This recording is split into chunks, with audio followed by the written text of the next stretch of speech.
I tracked her through the reservation. She still used my card for her indulgences. Guess old habits die hard. That's how I knew exactly where she'd be Thursday night. The Velvet Note in downtown Atlanta. A posh little jazz bar with overpriced bourbon and sax solos that sounded like sorrow. My name is Nathaniel Clay. I'm 38 years old. I've been a paramedic for 17 years, earned medals I never asked for, and saved lives I'll never remember. But nothing prepared me for the slow death of my marriage to Camilla. I showed up 10 minutes before their reservation. The host raised an eyebrow when I said her name, but I smiled and said I'd like to surprise my wife. He led me to the table tucked against the back wall, dimly lit but with a clear view of the room. And that's when I saw him, Brandon. Slick hair, cheap cologne, a used car dealership manager's smirk you could smell across the bar. He walked in first, like he owned the place, buttoning his blazer and checking his reflection in the window. Camilla followed 2 steps behind, laughing at something he said. Her hand touched his arm too long to be innocent. I waited until the drinks arrived, until Brandon leaned in, whispering something that made her laugh the way she used to laugh with me. Then I stood up and walked over. She didn't see me at first, he did. Brandon leaned back in his chair, and that smug smile widened like he was proud of what he'd done. Well, he said, loud enough for the nearby tables to pause their conversations. Look who finally showed up. Camilla turned and froze. Her smile disappeared in pieces. Hi, Cam, I said evenly. I see your taste in men has dropped a few notches. She blinked. Nate, what are you doing here? I came to say goodbye, I said. I turned to Brandon. You can have her. He chuckled, the kind of laugh that begged to be punched. Don't mind if I do. I turned back to Camilla. Her mask cracked. That carefully curated calm started to slip. Nate, she said quickly. This isn't what it looks like, isn't it? I tilted my head. Because from where I'm standing, it looks like you're exactly where you want to be. With someone who thinks a lease special and a Rolex knockoff makes him a man. Brandon leaned in, grin never fading. You mad, man? You should be thanking me. I'm doing you a favor. Camilla stood up now, voice rising. You don't get to do this. You don't get to show up and embarrass me. I didn't make the reservation with my name on my card, I said. I just followed the trail you left. People were watching now. Forks paused midair. Whispers swirled around candlelit tables. The band slowed to a crawl behind us. She stepped closer. You're overreacting. I laughed once, short, bitter. You think this is an overreaction? Camilla, I haven't reacted to anything in months. I've just been waiting. For what? She snapped. For the last piece to fall into place. I looked at her, really looked, and it just did. I took one final look at Brandon, then back at her. You two enjoy yourselves. And hey, maybe this one won't fall asleep during your stories. Her face reddened. Don't you dare. I already did, I said, turning away. As I walked out, the silence behind me wasn't quiet. It was stunned, heavy, real. No shouting, no plate smashing, just quiet dignity, and the sound of a woman realizing she'd finally gone too far. I didn't look back. Not once. Reggie's couch wasn't built for sleep. The cushions dipped in the middle, the faux leather stuck to my skin, and his bulldog Winston had decided my feet were now community property. But after walking out of the Velvet Note and straight into the Atlanta night, I didn't have many options. Reggie's my cousin. Grew up rough, did a stint in the Navy, now sells security systems and keeps a bottle of Jameson in every cabinet like it's part of the decor. He didn't ask questions when I showed up at his apartment around 11 that night. Just nodded, handed me a blanket and said, You want the left side or the dented side? The next morning, I dragged myself off the couch and opened my laptop. Not for any noble reason, habit mostly. Emails, messages, some bills. I figured distraction would keep me from smashing something. That's when I saw them. 3 emails. No subject lines. No sender name. Just a string of numbers and an @maildrop.cc address. I should have deleted them, but my gut said otherwise. I clicked the first one. It was a photo. Camilla, in bed, Not our bed. Bare shoulder. Same necklace I'd given her for our anniversary. Her mouth open in a lazy smile I hadn't seen in years. A man's arm wrapped around her waist, thumb brushing skin like he owned it. Second email, a shaky phone video, maybe from a hidden camera. Camilla in a hotel room, laughing, slipping out of heels, glass of wine in one hand. She straddled a man I didn't recognize. Looked like the same hotel where she claimed she had back-to-back meetings on Thursdays. I watched maybe 10 seconds before slamming the laptop shut, but my hand moved again like it had a mind of its own. I reopened it. Clicked the third email. It was a Word doc. Title, Camilla, the Game. My stomach turned. It was a list. Names. Places. Timestamps. Comments. Notes in her voice, her tone. Men she'd slept with, some with full names, others just nicknames. A few I recognized. One of them was my supervisor. Another? Jamal. A friend. Fun but needy, she wrote next to his name. Once was enough. Reggie walked in halfway through holding 2 mugs of coffee. He saw my face and didn't say a word. Just set the coffee down and sat across from me. I handed him the laptop. He read in silence. Took longer on the document. When he finished, he leaned back, eyes cold. You got a lawyer yet? He asked. No, I said. My voice was barely there. You will. And when you do, go scorched earth. Burn the whole damn thing down. I nodded. Not because I agreed, not yet. I was too hollow for that. But somewhere under the numbness, something was waking up. Camilla wasn't just cheating. She was collecting trophies. And now? Now I was done pretending I was one of them. Yvonne Cross didn't wear a blazer. She wore armor. Sharp-lined suits, perfect posture, voice like polished brass. The kind of woman who could gut someone with a smile and make the judge apologize afterward. Reggie hooked me up with her, said she handled his custody case and made his ex cry twice without raising her voice. I met her on a Wednesday in a midtown office with floor-to-ceiling windows and absolutely no small talk. What do you want, Mr. Clay? She asked after I laid it all out. I want out. I want clean.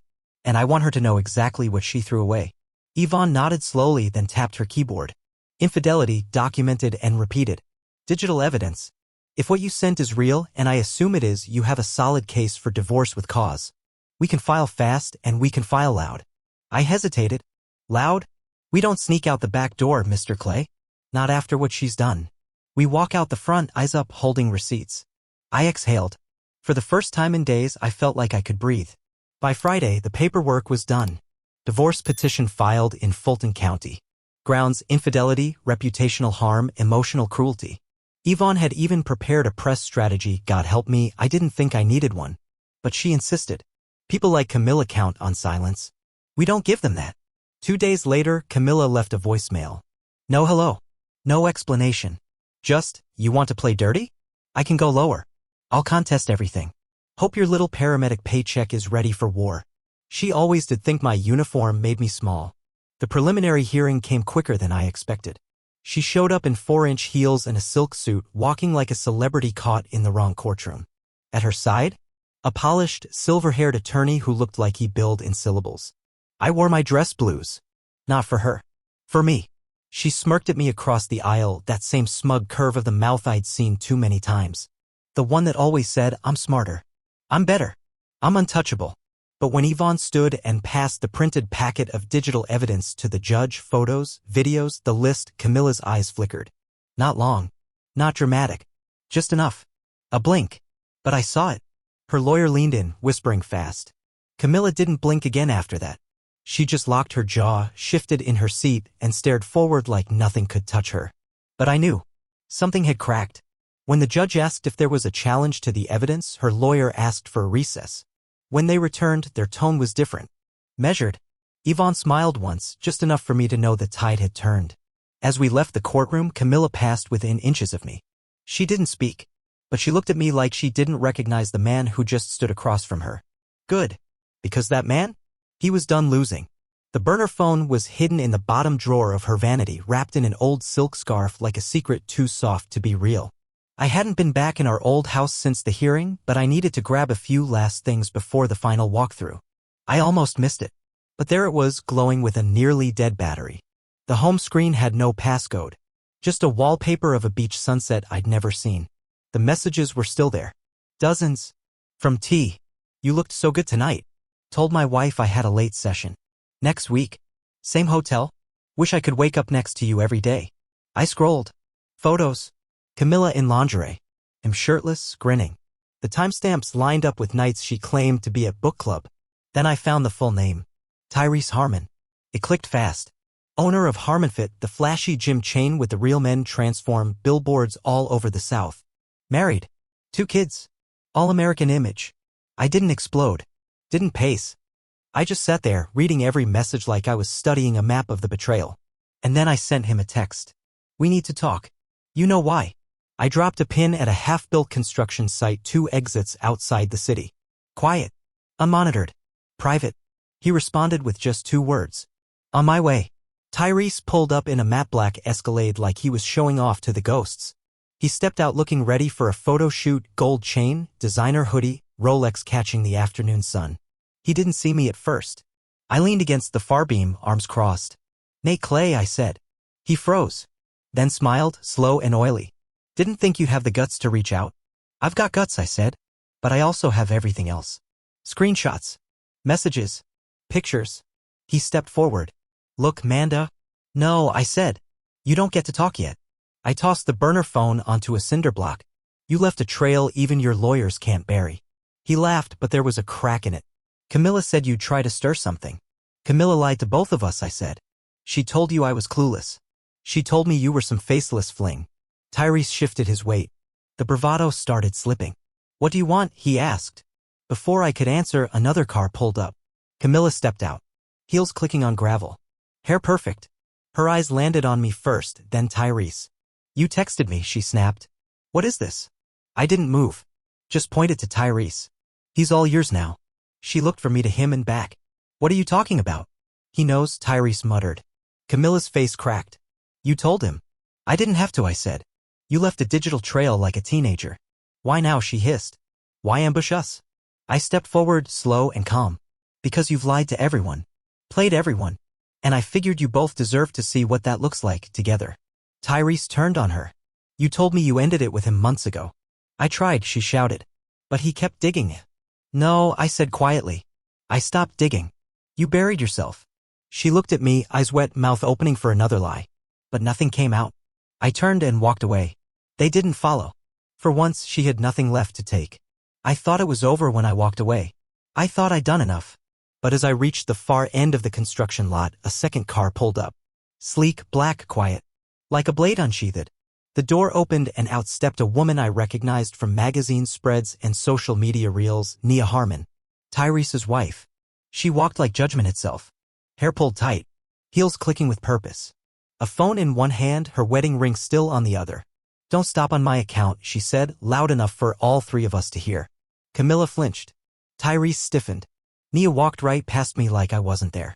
Her eyes locked on Camilla, cold and exact. I figured you'd still be clinging to what's not yours, she said. You always were greedy. Camilla blinked. Nia, this isn't. Don't, Nia snapped. I've got the texts. The photos. The hotel receipts.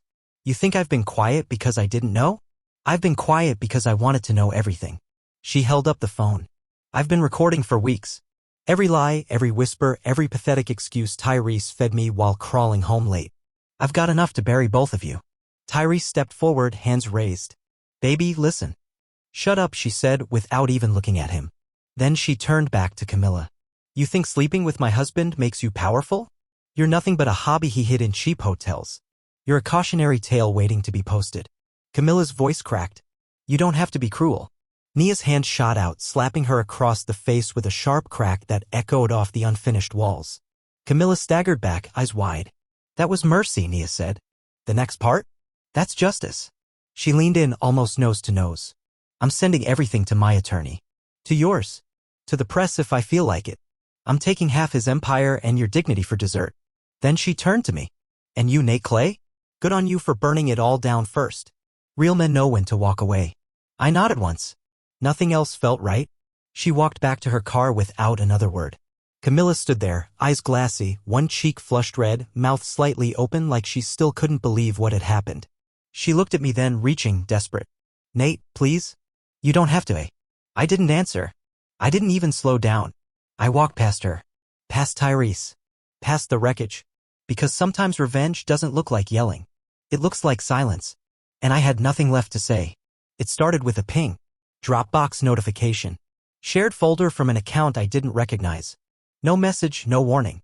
Just a cold, blue icon on my screen while I sipped lukewarm coffee in Reggie's kitchen. I clicked it open. Inside, a digital graveyard. Audio recordings.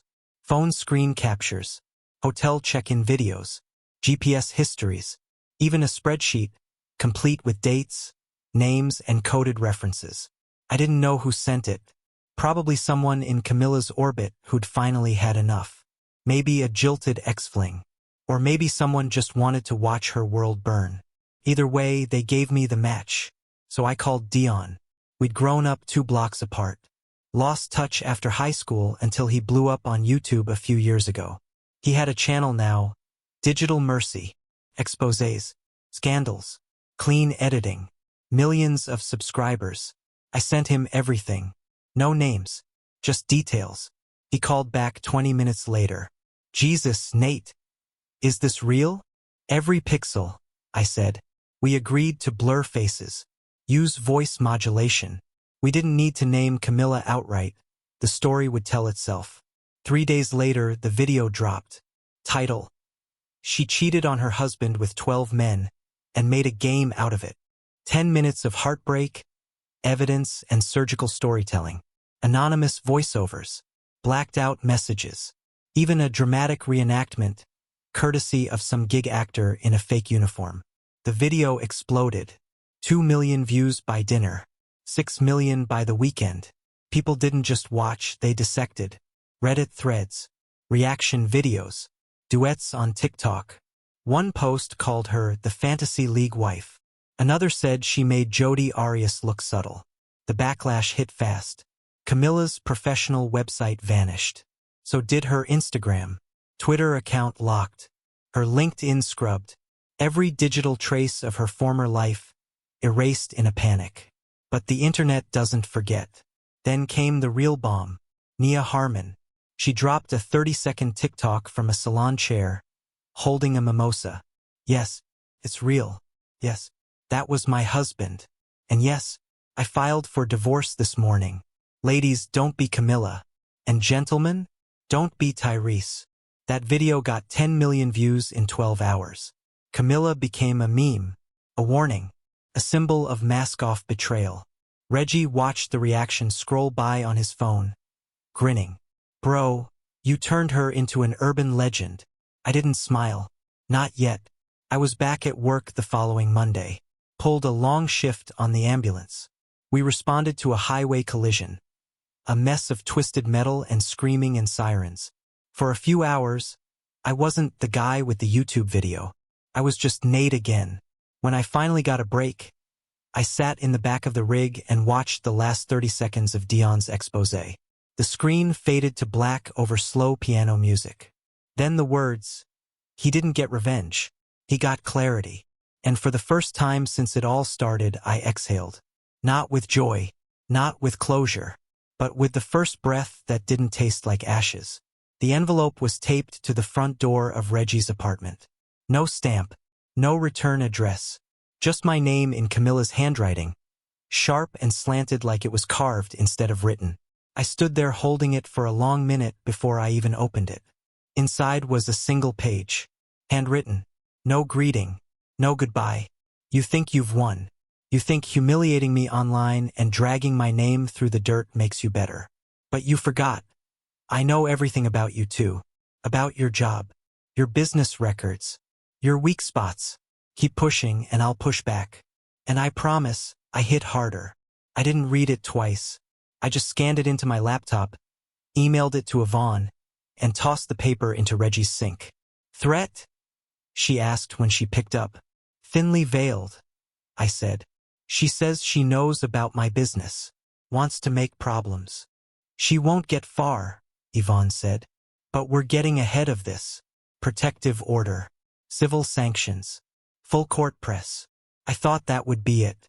But Camilla didn't stop at me. She went to my mother. 2 days later, I got a call from Mom, sobbing into the phone. She came to my house, Nathaniel. Just showed up. Said you were dangerous. Said you were losing your mind. She told me you might hurt someone. Yourself. I froze. She said what? I didn't believe her, baby. But she looked so calm. So sure. My mom wasn't the type to panic easily. Camilla knew that. She played it just right. Just enough fear to rattle her. No proof. Just implication. I went straight to the courthouse. Yvonne filed an emergency motion. Harassment. Emotional coercion. Attempted defamation. We attached the letter and a transcript of my mom's statement. The court hearing was 3 days later. Camilla showed up in all white, like she was the one being buried. She wore fake humility like perfume. Soft voice. Downcast eyes. Her attorney tried to spin it as a misunderstanding. She's emotional. Regretful. She was trying to warn his mother out of concern. Yvonne stood up, held the letter in one hand, and read it word for word. Loud. Clear. No interpretation needed. The judge didn't blink. Mrs. Clay, do you deny writing this? Camilla didn't answer at first. Then she said, voice shaking, I was upset. I didn't mean it like that. But you did mean it, Yvonne cut in. You meant every word. Because when he left you, you didn't lose a husband. You lost control. And now you're trying to get it back the only way you know how, through fear. Camilla broke. Right there in front of everyone. Shoulders shaking. Mascara streaking. She tried to interrupt. Then begged. Then snapped. He ruined my life, she shouted. He humiliated me in front of the whole world. The courtroom went silent. The judge cleared his throat, unimpressed. What he did, ma'am, was tell the truth. Final ruling, protective order granted. Divorce finalized today. No spousal support. No claims. No further contact. Camilla's attorney leaned in, whispering something, but she just sat there, staring at nothing. I walked out without looking back. There was nothing left to fear. Not from her. Not from any of it. 3 weeks later, I was alone in my apartment, legs kicked up on the coffee table, remote in one hand, a half-warm beer in the other. There was no music, no background noise, just quiet. Real, honest silence. The kind that used to scare me. Now, it felt like a second skin. Dion's follow-up video had just gone live that morning. He titled it, The Final Word, the Man Behind the Uniform. This time, my face wasn't blurred. I'd sat down for the interview in a plain t-shirt, nothing rehearsed, no script. Just me telling the story. Not about the cheating. Not about the fallout. Just the slow erosion. The late nights alone. The manipulation that felt like love when it was really just control. I didn't cry. I didn't yell. I told it straight. And somehow that hit harder than the scandal ever did. The video blew up within hours. Thousands of comments. This man's story saved me from going back to my ex. Protect Nate Clay at all costs. Camilla ghosted the whole internet and still caught these strays. One guy stitched it into his own post and called me the blueprint for dignity. I chuckled at that. I hadn't felt like a blueprint for anything in a long time. People reached out. Old coworkers. Friends I hadn't spoken to since high school. Even a few strangers who said they'd been through the same. Who thanked me for making them feel seen. I didn't respond to most of it. Not out of pride, just peace. For once, I didn't need anything from anyone. I started seeing my mom again. Rebuilding that trust. She apologized the second time we sat down together, eyes full of guilt that was finally real. Reggie grilled ribs on the weekend and didn't mention Camilla once. We just watched football, talked trash, drank beer. That was healing. Even Winston, the bulldog, finally stopped stealing my socks. Camilla disappeared entirely. No messages. No blocked number voicemails. No burner phone antics. Just gone. Some said she left town. Others said she was staying with a cousin up north. I didn't care. She became a ghost in her own story. And that was fine by me. I stood by my window later that night, watching the street below. Life moved on. Horns honked. A kid biked past in 2 big sneakers. Someone burned dinner across the hall. The normal stuff. For the first time in years, I wasn't tangled in someone else's chaos. I wasn't bitter. I wasn't broken. I was free. Not healed, not yet. But close.